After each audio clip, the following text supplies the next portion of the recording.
गोलू राजा जी। तुम्हारे रात में मेरे रात में बस फर्क है इतना।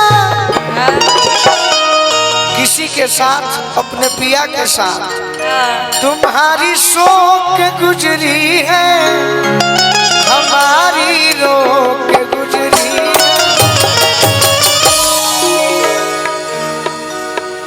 कि हर फूल खुशबूदार नहीं होती, हर पत्थर चमकदार नहीं होती। कि हर फूल खुशबूदार नहीं होती, हर पत्थर चमकदार नहीं होती। गोलू राजा जी, और सोच समझ कर करिएगा हमसे दोस्ती, क्योंकि हर दोस्त वफादार नहीं होती। तो वफादार ना हो तब कहें को हतर के वफादार नहीं होती। शायरी था इसीलिए कहे। जितना वफादार रहली सब तो आगे बढ़ के हमारा संगे गा के निकल गई सब। अब तोहरे के एगो देखे के बा, एगो बबीता किन्नर के देखे के बा कि कितना लोग वफादार निकलता। मैं तो पूरा जिंदगी भर रहूंगी। हल्ला तो कर दीजिए। ये कौन बात पर कि हम जिंदगी भर मतलब साथ देंगे। अरे तोहरे फिक्रिया शरीरिया ये गलता,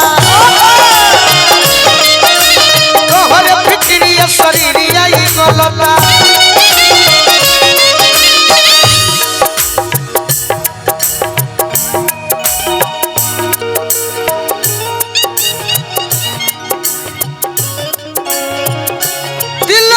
पत्थर पानी ना पिघलता,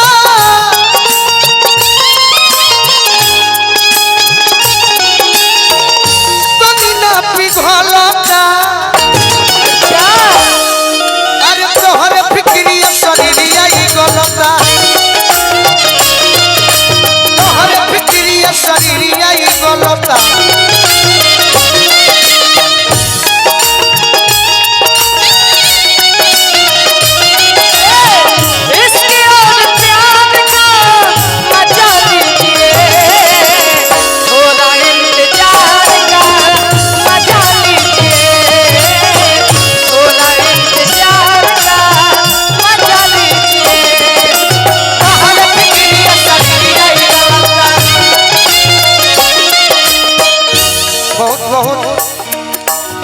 आज मान सम्मान छपरा जिला में तरैया विधानसभा के पूर्व प्रत्याशी, आवे वाला समय में भी प्रत्याशी हमारा मिथिलेश भैया के तरफ से इस प्रोग्राम में हमने के आवे का मौका मिलल। मिथिलेश भैया के द्वारा ही अरुण भैया से भी भेंट भइल, पुरस्कार भी मिलल। रविंद्र यादव जी जिला पार्षद प्रत्याशी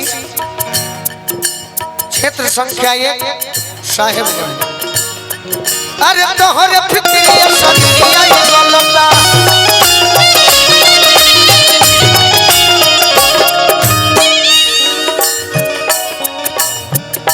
ओ दोनों ना कोई के सतावल जाला धन हो।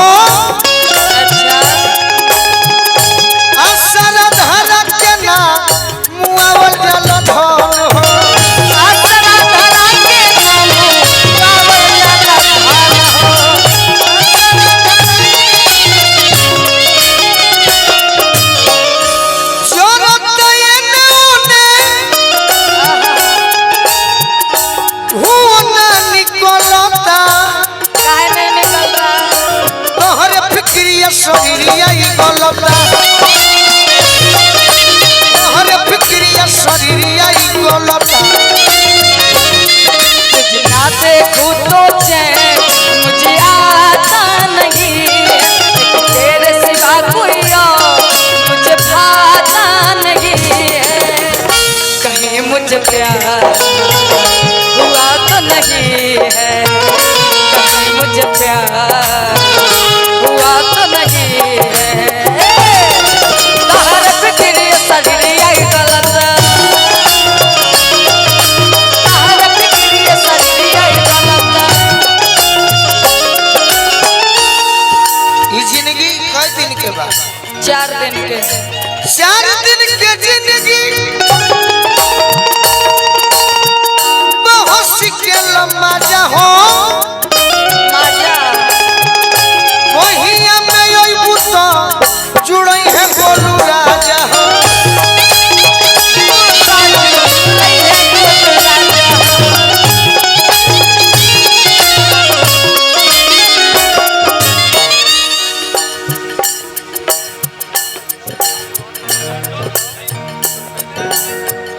बोले हैं फिर बोल देते हैं। रविंद्र यादव जी जिला परिषद प्रत्याशी क्षेत्र संख्या 1 साहेबगंज जो हम से रोजे कोन खिता हर चलोता अरे तोहर फिक्रिया शरीरिया बोलता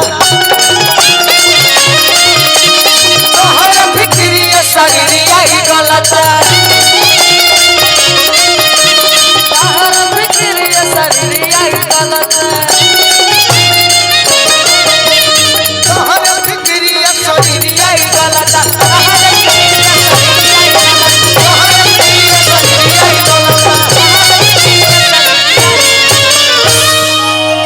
एक और गाना सुन।